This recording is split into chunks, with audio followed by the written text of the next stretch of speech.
सपनों का फाउंटेन। बहुत समय पहले की बात है। एक गांव हुआ करता था जिसका नाम था हिम्मतपुर। गांव तो काफी सुंदर था, पर उसे आसपास के लोग जानते ही नहीं थे। हिम्मतपुर के लोग भी एक साधारण सा जीवन जीते थे। दिन भर दूसरे गांव में जाकर काम करते और रात को वापस अपने घर आते। इस तरह से यहाँ के लोगों की जिंदगी चल रही थी। इसी गांव में माया और सीमा नाम की दो बहनें अपने माँ के साथ एक छोटे से मिट्टी के घर में रहती थी। माया एक बहुत ही अच्छी आर्टिस्ट थी। माया के पास एक ऐसी कला थी कि वो जो भी अपने पेंट ब्रश से बनाती बिल्कुल असली लगता। ऐसा लगता कि किसी ने उसे पेंट नहीं प्रिंट करवाया हो। दीदी, हमें कुछ रोजगार का सोचना चाहिए। ऐसे तो माँ के कमाने से हमारा घर चलना बहुत मुश्किल होगा। हाँ सीमा, तुम तो ठीक कह रही हो, लेकिन हम कर भी क्या सकते हैं? हमारे पास तो कोई साधन नहीं है दूसरे गांव जाकर काम खोजने का, और हमारे गांव में उतने ऑप्शन भी नहीं है। सीमा और माया दोनों सोच विचार करते हैं। दीदी, क्यों ना हम लोग ड्राइंग और पेंटिंग करके पैसे कमाएं? आप तो इस गांव में ही नहीं, आसपास के गांव में भी सबसे अच्छी पेंटिंग करती हो। हाँ सीमा, कर तो सकते हैं, लेकिन हमसे पेंटिंग करवाएगा कौन? और लोगों को तो पता भी नहीं होगा हमारी पेंटिंग स्किल के बारे में। तो दीदी, क्यों ना हम बच्चों को ड्राइंग की क्लासेस देना शुरू कर दें? मुझे नहीं लगता कि उससे भी कुछ होगा सीमा। और आजकल वैसे भी बच्चे IIT नीट की तैयारियों में दूसरे गांव और शहरों में जा रहे हैं। ड्राइंग और पेंटिंग के लिए किसी के पास टाइम नहीं है। हाँ दीदी, कुछ सोचती हूँ मैं भी। माँ ने काम पे जाने से पहले अलमीरा साफ करने को बोला था।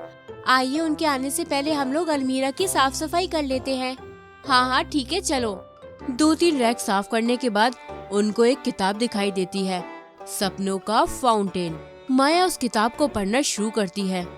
सपनों का फाउंटेन एक ऐसा फाउंटेन है जो आज तक किसी को नहीं मिला, लेकिन जो दिल से खोजेगा वो कभी निराश नहीं होगा। इस फाउंटेन के पास अद्भुत शक्तियाँ हैं, जो कुछ भी इंसान इससे मांग सकता है। ये फाउंटेन उसको सब दे देता है, पैसे, नाम, इंसान के मुंह से जो कुछ भी निकल जाए, ये फाउंटेन वो सब दे सकता है। दीदी, कहीं यही तो नहीं है जो हम खोज रहे थे? इससे हम खूब सारे पैसे और एक अच्छा सा घर मांग लेंगे। बात तो तू ठीक बोल रही है, लेकिन ये फाउंटेन मिलेगा कहाँ? आगे पढ़िए ना दीदी, उसमें इसके बारे में भी जरूर लिखा होगा। जो कोई भी घने जंगल और ऊंचे ऊंचे पहाड़ों को पार करेगा, उसे ये फाउंटेन बिल्कुल निराश नहीं करेगा। लेकिन एक बात याद रहे, ये जितना सुनने में आसान लग रहा है, उतना आसान सफर होगा नहीं। दीदी, अभी जिस जिंदगी को हम जी रहे हैं उससे तो सफर आसान ही होगा ना? हाँ, तुम बिल्कुल सही बोल रही हो। हमें इस सफर पर एक बार जरूर जाना चाहिए। माया और सीमा रात भर अपनी पूरी पैकिंग करते हैं और अगले दिन सफर पर निकलने को तैयार हो जाते हैं। जाओ बच्चों, मैंने तुम्हारे बैग में खूब सारे पराठे पैक करके रख दिए हैं, बीच बीच में खाते रहना। जी माँ, हम दोनों खाते रहेंगे और हम जल्दी ही वापस आएंगे। हाँ माँ, और हम अपने साथ खूब सारे पैसे लाएंगे ताकि अब आपको और काम पे ना जाना पड़े। दोनों बहनें माँ के पैर छूती हैं और सफर की शुरुआत करती हैं। सबसे पहले वो लोग जंगलों को पार करती हैं। दीदी, हम पिछले 3 घंटे से जंगल को पार कर रहे हैं। मुझे तो लगता है हम इसे ही नहीं पार कर पाएंगे। आगे अभी पहाड़ भी बचा हुआ है। सीमा, हिम्मत रखो। याद करो उस किताब में क्या लिखा था, सफर आसान नहीं होगा, लेकिन पार करने के बाद कोई निराश नहीं होगा। और हमें माँ की भी तो मदद करनी है ना? हाँ दीदी, कुछ भी हो जाए हमें फाउंटेन को खोजना ही होगा। दोनों जंगल पार करके एक गांव में पहुंचते हैं। आज रात हम यहीं बिता लेते हैं, आगे का सफर कल सुबह उठकर करेंगे। हाँ दीदी, उधर एक घर से कुछ रोशनी आ रही है। आओ हम उनसे पूछ के आते हैं कि हमें सोने की जगह मिल सकती है क्या? दोनों को एक घर में सोने की जगह मिल जाती है। उस घर में एक बुढ़ी आंटी रहा करती थी। सीमा और माया ने उनको अपने सफर का मकसद बताया। तो तुम लोग सपनों के फाउंटेन को खोजने निकले हो? जी आंटी, आप इसमें हमारी कुछ मदद कर सकती हैं क्या? मैं तुम्हारी मदद तो नहीं कर सकती, लेकिन मुझे कुछ लोगों के बारे में पता है जो खुद भी सफर पर निकले थे। एक बार एक बिजनेसमैन शहर से इस फाउंटेन की तलाश में यहाँ आया था। उसको फाउंटेन से सिर्फ पैसे चाहिए थे, लेकिन वो इंसान सफर को पूरा नहीं कर पाया था। उसने हमारे गांव के पंडित और किसान को भी फाउंटेन के बारे में बताया था और बाद में वो दोनों भी फाउंटेन को खोजने के लिए निकले थे। तो क्या वो किसान या पंडित इसी गांव में रहते हैं? हाँ, वो दोनों भी इसी गांव में रहते हैं।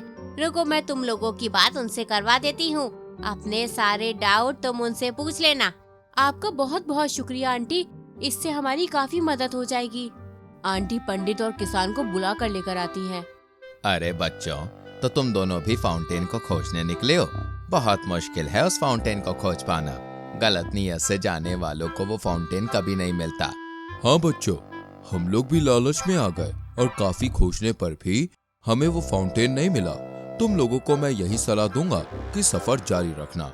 जितनी भी मुश्किलें आए, सफर रोकना मत। तुम दोनों जरूर पहुंचोगे। सीमा और माया सबकी बातों को सुनकर अगले दिन सफर पर वापस निकलते हैं। अगली सुबह वो दोनों पहाड़ पर चढ़ना शुरू कर देते हैं। दीदी, शाम होने को है, अब तक फाउंटेन की कोई खबर ही नहीं है। हाँ सीमा, आज हम दोनों एक गुफा में रुककर आराम करते हैं। कल सुबह वापस से सफर शुरू करेंगे। हाँ दीदी, मैं आग जलाने के लिए लकड़ियाँ खोजती हूँ। सीमा और माया एक गुफा में आग जलाकर आराम कर रही होती है।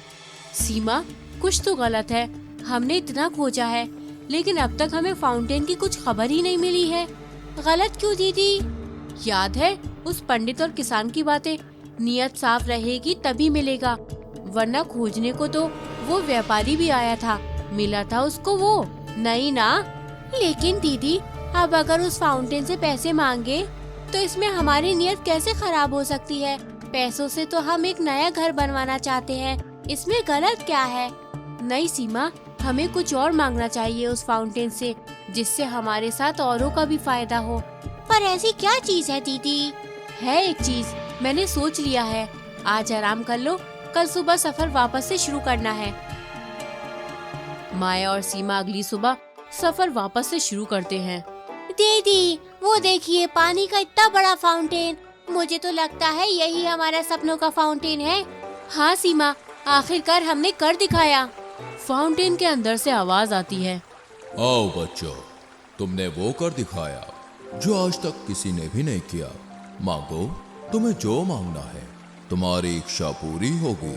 सपनों के फाउंटेन, मैं चाहती हूँ कि हिम्मतपुर के लोगों को रोजगार के लिए किसी और गांव में भटकना ना पड़े। मैं सबको पेंटिंग की कला सिखाऊंगी, ताकि हमारे गांव में पेंटिंग करवाने लोग दूर दूर से आए। गांव को एक सुंदर और अच्छा रहने के लिए जगह बनाना चाहती हूँ मैं। फाउंटेन ने माया की ये विश पूरी कर दी। लेकिन दीदी, हमारा क्या? हमें तो माँ के सर पे से कमाने का बोझ हल्का करना था, उसका क्या? अरे सीमा, तुम समझी नहीं। मैंने एक विश मांगकर हमारा ही नहीं, हमारे पूरे गांव का भला कर दिया। लोगों को पेंटिंग हम सिखाएंगे तो उससे हमारी भी कमाई होगी, और दूर दूर से लोग हमें देखने, हमसे पेंटिंग करवाने आएंगे, तो इसमें गांव का भी तो फायदा होगा ना। अरे वाह दीदी, ये तो मैंने सोचा ही नहीं था।